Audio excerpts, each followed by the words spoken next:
Ibrahim Traoré, l'homme qui dirige le Burkina Faso depuis le coup d'État de 22, s'est retrouvé sous le feu des projecteurs internationaux.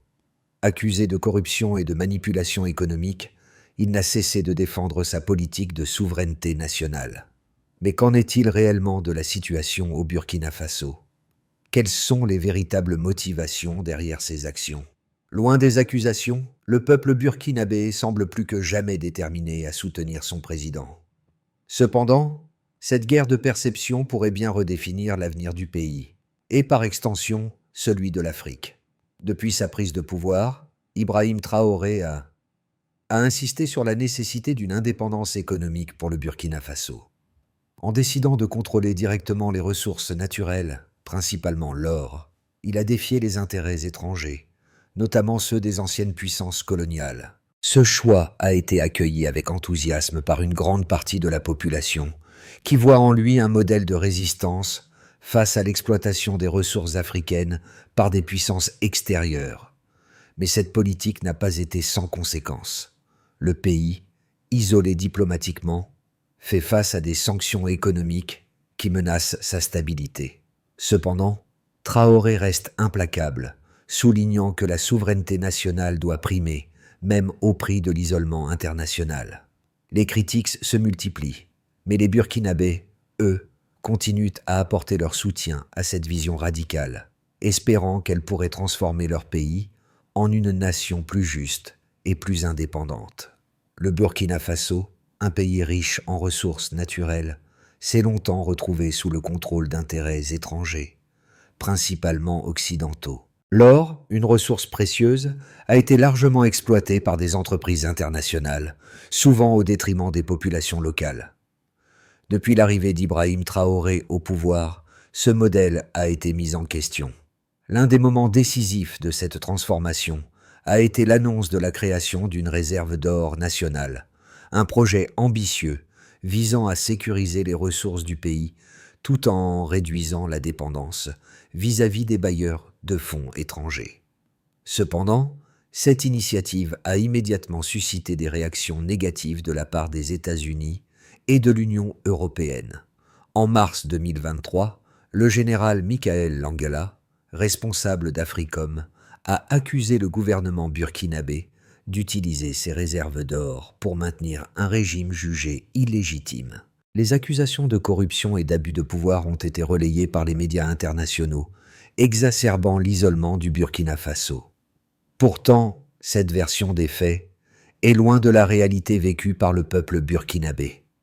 Au-delà des accusations, l'objectif de Traoré semble être de rendre le pays économiquement indépendant, loin des griffes des multinationales et des créanciers internationaux.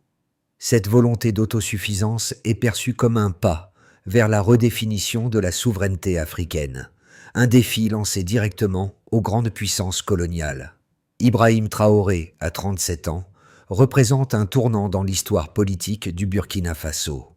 Ancien officier militaire, il a pris les rênes du pays après un coup d'État en janvier 2022, renversant le président Roch-Marc Christian Kaboré. Son arrivée au pouvoir a été motivée par un désir de restaurer la sécurité nationale face aux attaques croissantes des groupes djihadistes.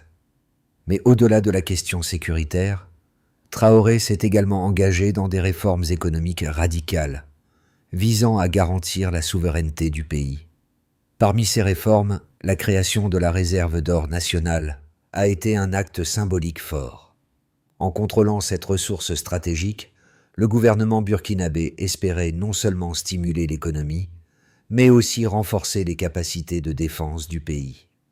Toutefois, cette décision a été perçue comme une menace par de nombreux pays occidentaux, qui y ont vu un défi à leur influence historique dans la région. Mais les réactions internationales n'ont pas eu l'effet escompté. Bien au contraire, elles ont galvanisé le soutien populaire à Traoré. En effet, nombreux sont les Burkinabés qui considèrent ce projet comme une occasion unique de se libérer des chaînes de la dépendance économique, de sortir de l'ombre de l'exploitation coloniale et de redonner à leur pays sa dignité. Le parcours politique d'Ibrahim Traoré a été marqué par des décisions audacieuses et parfois controversées.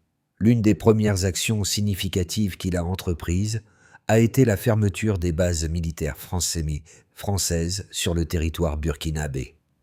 Cette décision a été perçue comme un geste symbolique fort, marquant la fin de l'ère de la domination coloniale dans la politique de sécurité du pays.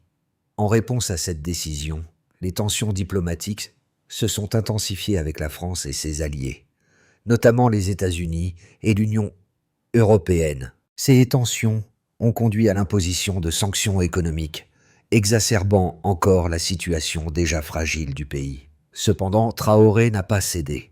Il a choisi de renforcer les capacités de défense du pays en s'appuyant sur des ressources internes, notamment en lançant le Patriot Support Fund, un fonds de défense financé par les citoyens. En quelques mois, ce fonds a permis de collecter plus de 50 millions de dollars, ce qui a été un véritable coup de maître pour le gouvernement, démontrant la solidarité populaire en dépit des critiques internationales.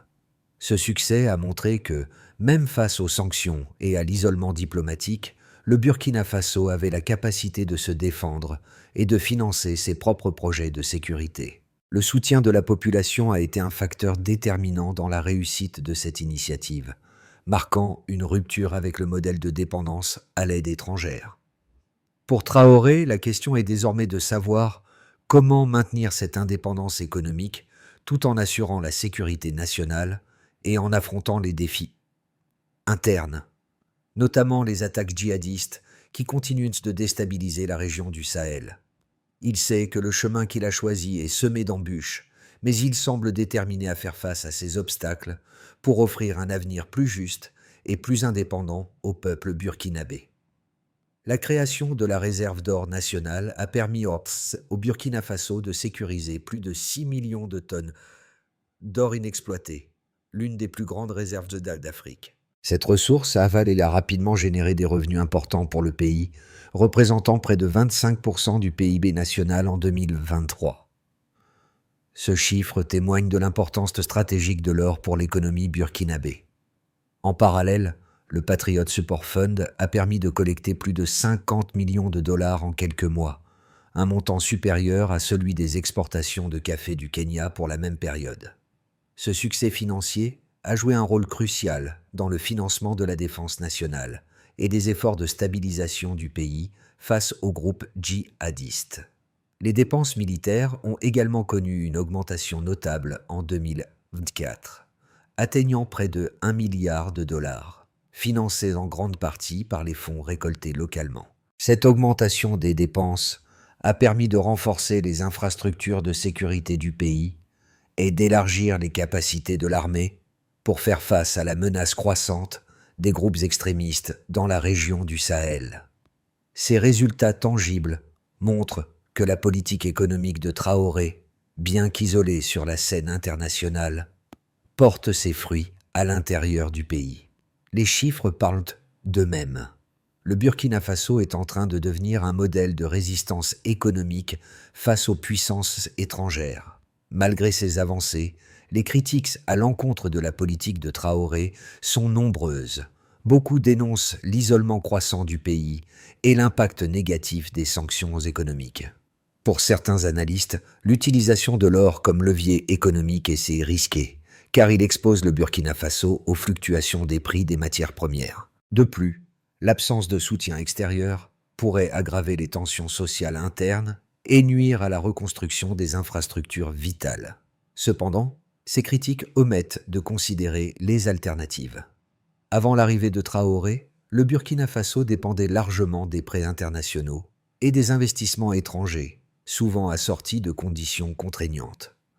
En adoptant une approche axée sur la souveraineté économique, Traoré offre à son pays une opportunité de se libérer de la tutelle des puissances étrangères. Il ne s'agit pas seulement d'une politique économique, mais d'un acte symbolique de résistance contre l'exploitation de l'Afrique. De plus, la forte adhésion populaire à cette politique montre que, malgré les critiques internationales, le peuple burkinabé croit en cette vision d'indépendance et de dignité nationale. Cette solidarité populaire est un atout précieux, surtout dans un contexte où la coopération avec l'Occident a souvent été synonyme de soumission aux intérêts étrangers.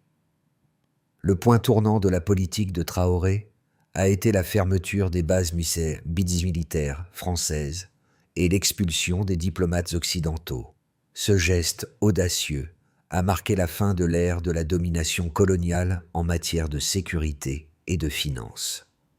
Plutôt que de fragiliser le pays, cette décision a renforcé la position de Traoré au sein de la population, consolidant son autorité et son soutien populaire. Ce n'était pas simplement une question de diplomatie, mais de réaffirmer la souveraineté du Burkina Faso face à l'ingérence extérieure. Les réformes économiques initiées par Ibrahim Traoré ont rapidement montré leurs effets, tant au niveau national qu'international. Alors que le Burkina Faso faisait face à des critiques croissantes, le soutien populaire n'a cessé de croître. Le projet de la réserve d'or nationale, en particulier, est devenu le pilier de la politique économique de Traoré. Ce projet n'a pas seulement renforcé la souveraineté du pays, mais il a également permis à la population de s'investir dans la défense nationale. En récoltant plus de 50 millions de dollars par le biais du Patriot Support Fund, les Burkinabés ont démontré une solidarité sans précédent. Cependant, ce soutien populaire ne suffit pas à apaiser les tensions sur la scène internationale. Le Burkina Faso continue de subir des sanctions économiques sévères, ce qui limite l'accès du pays aux marchés internationaux et aux financements extérieurs. Ces sanctions ont exacerbé les défis internes, notamment la montée en flèche des prix des biens de consommation et les difficultés économiques auxquelles sont confrontés les citoyens ordinaires. La situation économique du pays reste fragile et les défis structurels qui ont contribué à son instabilité ne sont pas encore résolus. Malgré cela, les résultats tangibles du projet de Traoré ne peuvent être ignorés. Le pays a connu une réduction significative de sa dépendance à l'aide internationale, et les investissements dans les infrastructures de sécurité ont permis de renforcer la stabilité interne. Cependant, la situation géopolitique du pays reste volatile, et les tensions avec ses voisins et les puissances étrangères continuent d'être un sujet préoccupant. Les implications de cette politique sont vastes, et bien au-delà du Burkina Faso. Ce modèle de souveraineté économique, bien qu'encore fragile, commence à inspirer d'autres nations africaines qui cherchent à réduire leur dépendance aux anciennes puissances coloniales. Si ce modèle réussit, il pourrait bien changer la dynamique de l'Afrique de l'Ouest en incitant d'autres pays à prendre le contrôle de leurs ressources naturelles et à définir leur propre trajectoire économique sans l'ingérence des puissances mondiales. À l'horizon, plusieurs scénarios peuvent se dessiner pour le Burkina Faso, en fonction de l'évolution de la situation politique et économique du pays. Le premier scénario, optimiste, envisage un succès continu des réformes de Traoré. Si le pays parvient à surmonter les sanctions économiques et à maintenir la stabilité interne, il pourrait devenir un modèle de souveraineté économique pour d'autres nations africaines. Les ressources minières, en particulier l'or, continueront de jouer un rôle crucial dans l'économie, et le soutien populaire restera fort. Cependant, ce scénario dépend largement de la capacité de Traoré à gérer les tensions internes, notamment les problèmes économiques, et la menace djihadiste croissante. Le deuxième scénario, plus pessimiste, suppose une aggravation de la situation. Si les sanctions internationales se durcissent et que l'isolement diplomatique s'intensifie, le pays pourrait se retrouver dans une impasse économique. Les difficultés à accéder aux marchés mondiaux et à obtenir des financements pourraient exacerber les tensions sociales et économiques.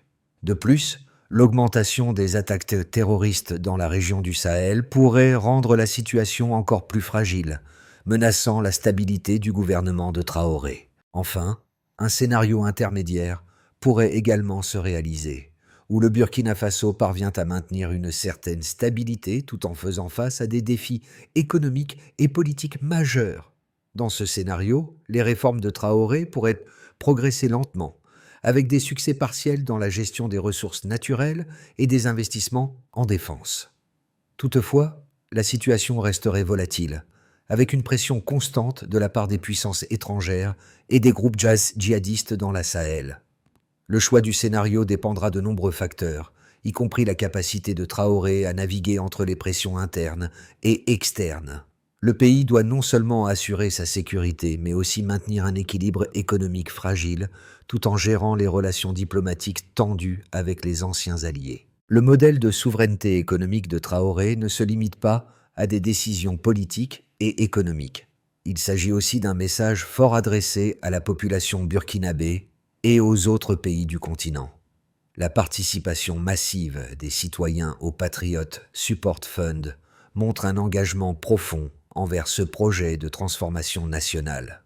Les Burkinabés, qui ont longtemps souffert de la pauvreté malgré la richesse de leur sous-sol, voient dans cette initiative une chance de redéfinir leur avenir. C'est un symbole de dignité nationale et de lutte contre les injustices historiques. Cependant, ce modèle soulève également des questions sur l'avenir de l'Afrique en général. Si le Burkina Faso réussit à maintenir sa trajectoire, il pourrait inspirer d'autres nations africaines à prendre des mesures similaires. Il s'agit d'une réaffirmation du droit des peuples africains à contrôler leurs propres ressources et à décider de leur propre avenir économique. Ce sentiment de souveraineté croissante pourrait bien marquer un tournant dans l'histoire du continent, redéfinissant les relations entre l'Afrique et les puissances mondiales. Pour le moment, le chemin reste semé d'embûches. Les défis internes et externes auxquels le Burkina Faso s'est confronté sont énormes. Cependant, la volonté du peuple burkinabé de soutenir son président dans cette quête d'indépendance économique montre qu'il existe une forte adhésion à cette vision. La question désormais est de savoir si ce modèle peut réellement se maintenir à long terme face à des pressions internes et externes croissantes. Pour que le Burkina Faso réussisse à maintenir sa souveraineté économique, plusieurs étapes clés doivent être franchies. Tout d'abord, il est essentiel de continuer à renforcer les institutions locales pour garantir la gestion transparente et efficace des ressources naturelles, en particulier l'or. La création d'une véritable infrastructure économique nationale est un élément crucial pour assurer la pérennité du modèle de Traoré. Ensuite, il faut investir dans le développement des infrastructures de défense et de sécurité pour protéger les citoyens contre les menaces internes et externes. Ce n'est qu'en garantissant la sécurité du pays que le gouvernement pourra maintenir sa légitimité et son autorité. Enfin, il est impératif de continuer à promouvoir la solidarité populaire à travers des initiatives comme le Patriot Support Fund. En engageant la population dans les efforts de défense et de développement, Traoré renforce le lien entre le gouvernement et les citoyens, ce qui est crucial pour la stabilité à long terme. Ces étapes, bien qu'ambitieuses, sont essentielles pour assurer un avenir stable et indépendant pour le Burkina Faso. Elles permettront non seulement de surmonter les défis immédiats, mais aussi de poser les bases d'une économie durable et souveraine. Au-delà des défis économiques et politiques, l'histoire du Burkina Faso sous Ibrahim Traoré est celle d'un peuple qui cherche à reprendre le contrôle de son destin. Ce n'est pas seulement une question de politique ou de stratégie économique, mais de dignité et de justice pour des générations qui ont été opprimées par des puissances extérieures. En mettant en œuvre des réformes audacieuses et en résistant aux pressions internationales, Traoré incarne cette volonté de l'Afrique à se gouverner elle-même. Pour les Burkinabés, chaque décision prise par leur président est une affirmation de leur droit à l'indépendance. Ce mouvement, bien que complexe et incertain, est porteur d'espoir pour l'avenir. Un avenir où l'Afrique ne serait plus un simple terrain de jeu pour les puissances étrangères, mais un continent maître de ses ressources et de son avenir. Alors que le Burkina Faso navigue dans des eaux politiques et économiques incertaines, il est essentiel que la communauté internationale prenne en compte les aspirations du peuple burkinabé. Le modèle de souveraineté économique de Traoré offre une alternative à l'ancienne logique de dépendance et de soumission aux intérêts étrangers. Le monde doit reconnaître le droit des peuples africains à contrôler leurs ressources naturelles et à décider de leur propre avenir. Au-delà des critiques et des sanctions, Il est temps d'engager un dialogue constructif, basé sur le respect mutuel et la reconnaissance de la souveraineté des nations africaines. Le Burkina Faso, sous la direction d'Ibrahim Traoré, a montré qu'il est possible de résister aux pressions extérieures et de construire un avenir basé sur l'indépendance et la dignité. Il est maintenant temps pour le monde de soutenir cette démarche audacieuse et de permettre à l'Afrique de tracer sa propre voie vers l'autosuffisance et la prospérité.